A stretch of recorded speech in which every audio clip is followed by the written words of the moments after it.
Bismillahirrahmanirrahim. Alhamdulillah.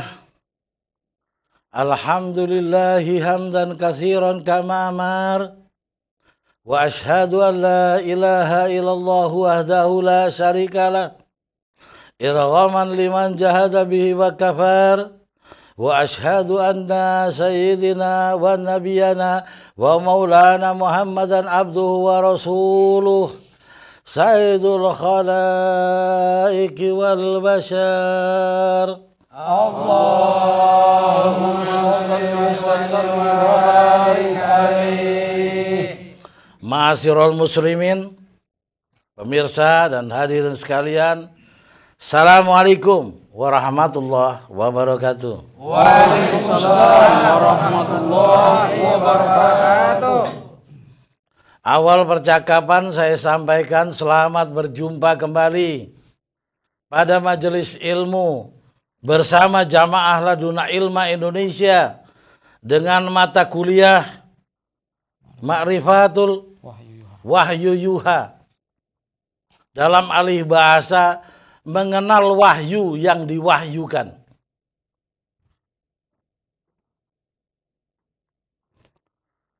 Saudara sekalian, untuk mendapatkan metode sistematis dan standar akademis yang memadai, baiklah mata kuliah Ma'rifatul Wahyu Yuha kita bagi dalam beberapa pokok bahasan dan sub item. Silakan. Pokok bahasan Ma'rifatul Wahyu Yuha. Pertama, benarkah wahyu tidak diturunkan lagi? Kedua, apakah wahyu itu? Ketiga, perintah mengikut wahyu. Keempat, kepada siapa wahyu diturunkan? Kelima, laknat Allah bagi orang-orang yang berdusta dalam urusan wahyu. Dan keenam, pokok-pokok pemikiran tentang wahyu. Segera masuk pada bahasan yang pertama. Pertama, benarkah wahyu tidak diturunkan lagi? Surah Al-Jin ayat 26 sampai 27 artinya, Dia adalah Tuhan yang mengetahui yang gaib, maka Dia tidak memperlihatkan kepada seorang pun tentang yang gaib itu, kecuali kepada Rasul yang diridhoinya. Dialah Tuhan, pemilik jagat raya ini, yang mengerti urusan gaib, yang mengetahui urusan gaib. Tuhan tidak menurunkan, memperlihatkan urusan gaib, melainkan kepada Rasul yang diridhoinya. Untuk jelas, kita baca sekali lagi.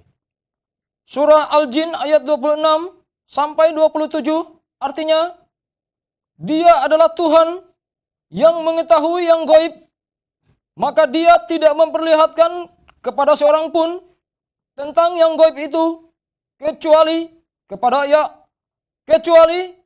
Rasul yang diridhoinya. Jadi kesimpulan ayat ini bahwa urusan gaib itu milik Allah. Hanya diperlihatkan kepada rasul-rasul pilihan. Rasul-rasul yang diridhoi. Maka dengan berdalil ayat ini, banyak pemuka agama menyampaikan di masyarakat bahwa wahyu hanya milik para nabi. Dan wahyu tidak turun lagi sesudah berakhirnya zaman kenabian. Saudara-saudara sekalian, ada suatu teknik belajar Al-Quran. Tidak bisa mengambil suatu dalil ayat tanpa melihat ayat-ayat pengantar yang lain, lalu kita mengambil sikap memutuskan sesuatu perkara dengan keyakinan benar. Itu adalah suatu kebodohan, hasukan iblis laknatullah. Maka teknik yang diambil, metode yang diambil, atau sistematis yang diambil dalam mempelajari Al-Quran, dalam suatu permasalahan, kita himpun seluruh ayat-ayat yang terkait pada hal tersebut. Dan kita menyimpulkannya dalam taghorub ilallah, dalam pendekatan diri kepada Allah, mohon ridhonya, mohon petunjuknya. Hilangkan bangga diri. Hanya Allah yang maha mengetahui hakikat Al-Quran. Sehingga saudara menjadi al-mutakin, orang-orang yang dididik oleh Allah. Sehingga tidak mudah mengambil suatu kesimpulan tanpa penjelasan dari sisi Allah. Kita buktikan saudara, apakah benar pendapat, asumsi beberapa pemuka agama yang berkata bahwa wahyu hanya milik para nabi, rasul pilihan, dan wahyu tidak diturunkan lagi sesudah akhir zaman kenabian. Muhammad khatamul Anbiya. Nabi Muhammad adalah akhir kenabian. Sesudah wafatnya Rasul, wahyu tidak diturunkan lagi. Mari kita belajar Al-Quran secara kafah, secara keseluruhan, menggunakan kemampuan intelektual dengan benar. Kita mulai masuk pada pokok bahasan berikut. Kedua, apakah wahyu itu? Surah Hud ayat 49 artinya itu adalah di antara berita-berita penting tentang yang gaib yang kami wahyukan kepadamu. Cukup. Itu wahyu itu adalah berita-berita penting yang bersifat gaib dari Allah Subhanahu wa taala. Berisi pemberitaan apa yang akan terjadi dan apa yang jauh terjadi. Sedang Anda tidak pada masa itu. Semisal kisah Musa dikisahkan kepada Nabi Muhammad, itu jaraknya ribuan tahun. Itu disebut wahyu. Atau nubuatan-nubuatan bahwa tanda kiamat begini. Sesuatu yang belum terjadi dan sesuatu yang sudah lampau terjadi. Diturunkan oleh Allah untuk mendidik, menjelaskan, memberikan berita gembira kepada orang yang dikehendakinya. Hadirin dan pemirsa di rumah, telah didapatkan definisi wahyu. Dan kita lanjut pada pokok bahasan berikut. Ketiga, perintah mengikut wahyu. Surah Al-An'am ayat 106 artinya, ikutilah apa yang telah diwahyukan kepadamu dari Tuhanmu. Ikutilah apa yang diwahyukan dari Tuhanmu. Perintah. Ayat ini khusus untuk Rasul. Tetapi terkandung di dalamnya bahwa kita adalah ahli sunnah. Orang-orang yang mengikuti jejak Rasul. Bila dikatakan kepada Rasul ikuti wahyu, maka kita berkewajiban pula. Karena sebaik-baik contoh adalah Rasul. Kita pula harus berhak dan wajib mengikuti wahyu. Lanjut. Surah Yunus ayat 109 artinya, dan ikutilah apa yang diwahyukan kepadamu. Bukankah orang alim itu mewarisi Nabi? Pewaris Nabi. Yang diwarisi adalah keilmuan. Termasuk wahyu adalah alur keilmuan. Yang diikuti orang alim sebagai pewaris beliau. Bukankah orang alim tidak mewarisi harta Rasul dan lain sebagainya? Yang diwarisi orang alim adalah jalur keilmuan. Wahyu adalah jalur keilmuan. Maka manakala wajib bagi Rasul untuk mengikuti wahyu, maka wajib pula bagi orang alim sebagai pewaris Nabi untuk mengikuti wahyu. Lanjut pada pokok bahasan berikut. Keempat, kepada siapa wahyu diturunkan? Data pada Al-Quran bahwa wahyu diturunkan kepada para nabi dan rasul. Surah An-Nisa ayat 163 artinya, sesungguhnya kami telah memberikan wahyu kepadamu sebagaimana kami telah memberikan wahyu kepada Nuh dan nabi-nabi yang kemudiannya, dan kami telah memberikan wahyu pula kepada Ibrahim, Ismail, Ishak, Yakub dan anak cucunya, Isa, Ayub, Yunus, Harun dan Sulaiman, dan kami berikan Zabur kepada Daud. Ayat ini menjelaskan bahwa wahyu diturunkan kepada para nabi. Lalu kita akan belajar lebih lanjut. Benarkah wahyu hanya diturunkan kepada para nabi? Mari kita ikuti. Silakan. Data pada Al-Quran bahwa wahyu diturunkan kepada ibu Nabi Musa dan ibu Nabi Isa, Maryam. Silakan. Surah Al-Qasas ayat 7 artinya, dan kami wahyukan kepada ibu Musa, susuilah dia, dan apabila kamu khawatir terhadapnya, maka jatuhkanlah dia ke sungai Nil, dan janganlah kamu khawatir, dan janganlah pula bersedih hati, karena sesungguhnya kami akan mengembalikannya kepadamu, dan menjadikannya salah seorang dari para rasul. Kepada ibunda Nabi Musa. Berarti sudah tertolak pendapat yang berkata bahwa wahyu, urusan gaib, hanya diturunkan kepada nabi pilihan. Nyata dalam ayat berikut bahwa wahyu juga diturunkan kepada ibunda Musa yang bukan nabi. Lanjut. Surah Ali Imran ayat 45 sampai 47 artinya, ingatlah ketika malaikat berkata, hai Maryam, sungguh Allah menggembirakan kamu dengan kelahiran seorang putra yang diciptakan dengan kalimat yang datang daripadanya, namanya Al-Masih Isa putra Maryam, seorang terkemuka di dunia dan di akhirat, dan termasuk orang-orang yang didekatkan kepada Allah. Dan dia berbicara dengan manusia dalam buayan, dan ketika sudah dewasa, dan dia termasuk di antara orang-orang yang soleh.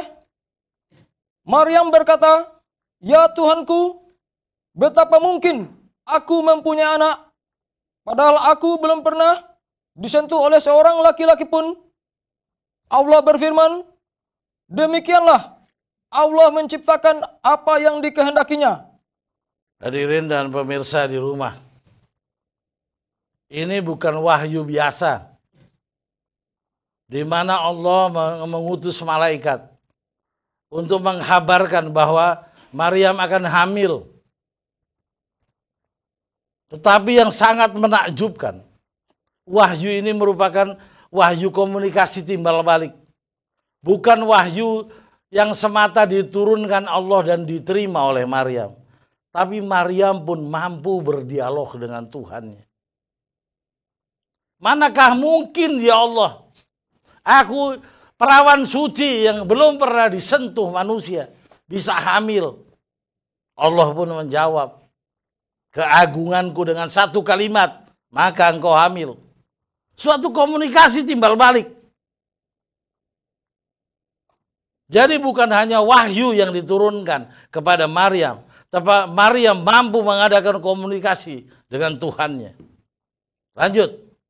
Data pada Al-Quran bahwa wahyu diturunkan kepada para malaikat.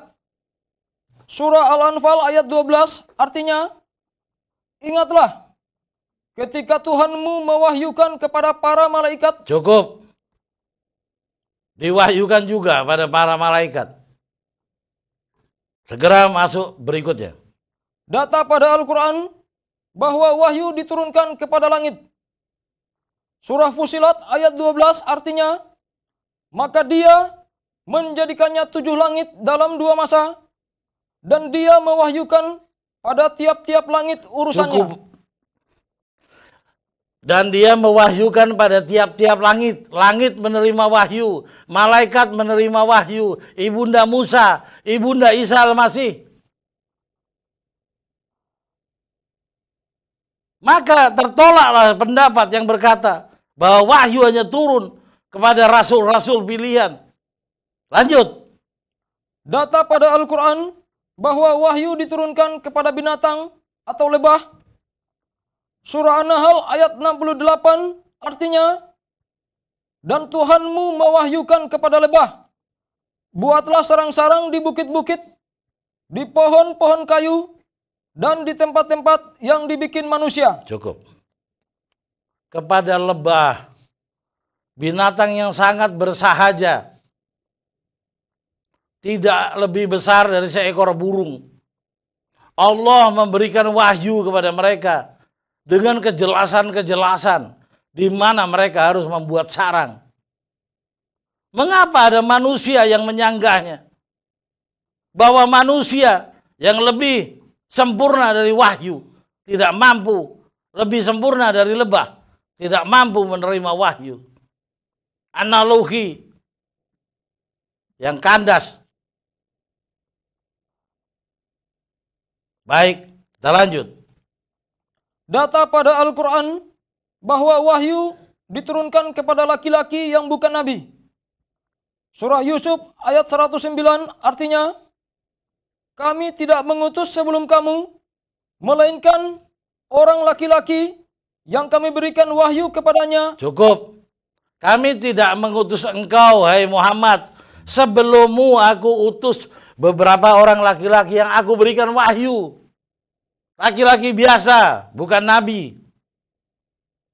Lanjut.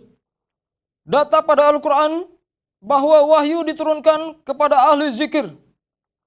Surah Al-Anbiya ayat 7 artinya, kami tiada mengutus rasul-rasul sebelum kamu Muhammad, melainkan beberapa orang laki-laki yang kami beri wahyu kepada mereka. Maka tanyakanlah olehmu kepada ahli zikir jika kamu tiada mengetahui. Sebelum engkau aku utus, hai Muhammad, aku berikan wahyu kepada beberapa laki-laki. Kalau tidak percaya, tanya sama ahli zikir. Ahli zikir itulah orang-orang yang aku berikan wahyu. Lanjut. Data pada Al-Quran bahwa wahyu diturunkan kepada para imam. Surah Al-Anbiya ayat 73 artinya, kami telah menjadikan mereka itu sebagai imam-imam yang memberi petunjuk dengan perintah kami, dan telah kami wahyukan kepada mereka imam-imam. Dan telah kami wahyukan kepada mereka, mereka adalah imam-imam. Ahli zikir itu sampai kiamat tidak akan habis. Imam-imam juga berlanjut. Lebah juga berlanjut kehidupannya. Mereka tetap dan senantiasa menerima wahyu. Maka faham yang berkata, wahyu tidak diturunkan lagi, atau wahyu hanya teruntuk rasul-rasul pilihan dengan beberapa penjelasan Al-Quranul Karim, maka pendapat tersebut tertolak. Baik, hadirin sekalian, kita lanjut pada pokok bahasan berikut. Kelima, laknat Allah bagi orang-orang yang berdusta dalam urusan wahyu. Surah Al-An'am ayat 93 artinya, dan siapakah yang lebih zalim daripada orang yang membuat kedustaan terhadap Allah, atau yang berkata, telah diwahyukan kepada saya, padahal tidak ada diwahyukan sesuatu pun kepadanya. Saya akan menambah dulu penjelasan pada pokok bahasan terdahulu. Bagaimana korelasi antara ayat yang menjelaskan bahwa urusan gaib tidak diperlihatkan melainkan kepada rasul pilihan atau rasul yang diridhoi. Sedang ayat-ayat yang lain, utamanya wahyu diturunkan kepada lebah. Manakala saya sebut wahyu diturunkan kepada ibunda Isa Al-Masih atau ibunda Musa, mereka sudah tidak hidup. Tapi lebah hidup sepanjang zaman. Diturunkan pula kepada ahli zikir. Ahli zikir tidak habis, berlanjut. Para imam pun berlanjut. Kepada mereka jelas diturunkan wahyu. Korelasi yang model bagaimana ini? Maka saya menjawab, saya setelah tafakur, mendekatkan diri kepada Allah sedekat-dekatnya dan mohon petunjuk. Maka saya yakini bahwa tidak dipertunjukkan urusan gaib, melainkan kepada nabi-nabi pilihan atau rasul-rasul pilihan. Adalah melihat dengan mata basirah, mata zohir. Semacam rasul dimi'rajkan, benar-benar melihat neraka dengan matanya. Itu tidak mungkin diterima selain rasul pilihan. Hanya beberapa orang dari rasul yang melihat urusan gaib dalam mata telanjang. Tetapi manakala wahyu Wahyu itu ada 46. Salah satu daripada wahyu disebut ru'yatun sholihah atau ru'yatun hasanah. Mimpi yang benar, mimpi yang baik. Dan merupakan ada wahyu dari sisi Allah. Nabi berkata, sepeninggalku maka wahyu putus. Kecuali satu perkara. Dari 1/46 kewahyuan, yaitu wahyu yang disebut ru'yatul sholihah, mimpi yang baik yang datang dari sisi Allah merupakan wahyu. Hadirin, masa sekarang wahyu hanya turun dalam satu bentuk kesatuan, yaitu ru'yatul sholihah atau ru'yatul hasanah, mimpi orang-orang yang bertakwa yang datang dari sisi Allah Subhanahu wa ta'ala. Baik hadirin sekalian, kita masuk pada pokok bahasan kedua, bahwa laknat Allah tertimpa atas orang-orang yang mengatakan mendapat wahyu dari Allah, padahal tidak. Kita baca sekali lagi hadis yang dimaksud. Kelima, laknat Allah bagi orang-orang yang berdusta dalam urusan wahyu. Surah Al-An'am ayat 93, artinya, dan siapakah yang lebih zalim daripada orang yang membuat kedustaan terhadap Allah, atau yang berkata, telah diwahyukan kepada saya, padahal tidak ada diwahyukan sesuatu pun kepadanya. Cukup, jelas. Jadi jangan main-main berkata bahwa Anda menerima wahyu, padahal tidak. Laknat Allah. Lanjut. Hadis riwayat Ahmad nomor 750 dan nomor 1035 dalam Musnad Al-Asrah. Artinya, dari Ali bin Abi Thalib radhiyallahu an, Nabi SAW bersabda, barang siapa berbohong dengan sengaja dalam menceritakan mimpinya, maka di hari kiamat dikalungkan tanda kebohongan. Dalam riwayat yang lain disebutkan, di hari kiamat dipersilahkan mengambil tempat duduknya di neraka. Dipersilahkan mengambil tempat di neraka bagi orang-orang yang mengkisahkan mimpi, padahal dia tidak bermimpi. Ru'yatun sholihah, ru'yatun hasanah. Jangan didustakan tempat saudara di neraka. Ini urusan wahyu, urusan penting dari sisi Allah. Masuk pada pokok bahasan yang terakhir. Keenam, pokok-pokok pemikiran tentang wahyu. Surah Al-Baqarah ayat 186 artinya, dan apabila hamba-hambaku bertanya kepadamu tentang aku, maka jawablah bahwasanya aku adalah dekat. Aku mengabulkan permohonan orang yang berdoa apabila ia memohon kepadaku. Bila ditanya, hai Muhammad, tentang aku Allah, jawablah Muhammad, bahwa aku ini dekat. Siapa yang punya HP? Ini HP, saudara. Satu alat komunikasi yang dibuat oleh manusia biasa. Demikian canggih. Mampu memberitakan antar benua. Yang jauh bisa dihubungi dengan ini. Mengapa Allah yang dekat tidak bisa dihubungi oleh kolbu manusia yang ada Al-Quran di dalamnya? Metode berpikir yang bagaimana? Benar-benar naif. Benar-benar menghina keagungan Allah Subhanahu wa ta'ala. Lanjut. Surah Qaf ayat 16 artinya, dan sesungguhnya kami telah menciptakan manusia dan mengetahui apa yang dibisikkan oleh hatinya, dan kami lebih dekat kepadanya daripada urat lehernya. Allah menyatakan kami lebih dekat dari urat leher, berarti di dalam. Allah mengetahui desiran jiwa. Mengapa tidak mampu menurunkan wahyu kepada manusia? Atau manusia tidak bisa menghubungi Allah yang sangat dekat, lebih dekat daripada urat leher. Sangat keliru cara berpikir begitu. Tidak ada kata lain, melainkan itu adalah hasungan iblis laknatullah. Lanjut. Surah An-Nahl ayat 68 artinya, Dan Tuhanmu mewahyukan kepada lebah. Cukup. Lebah saja menerima wahyu. Alangkah hinanya orang alim yang di dalam dadanya ada Al-Quran tidak mampu menerima wahyu. Alangkah naifnya orang beriman yang ruhnya cemerlang oleh nilai imannya tidak mampu menerima wahyu dari Tuhannya.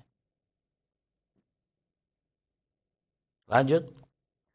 Surah Al-Anbiya ayat 7 artinya, kami tiada mengutus rasul-rasul sebelum kamu Muhammad, melainkan beberapa orang laki-laki yang kami beri wahyu kepada mereka.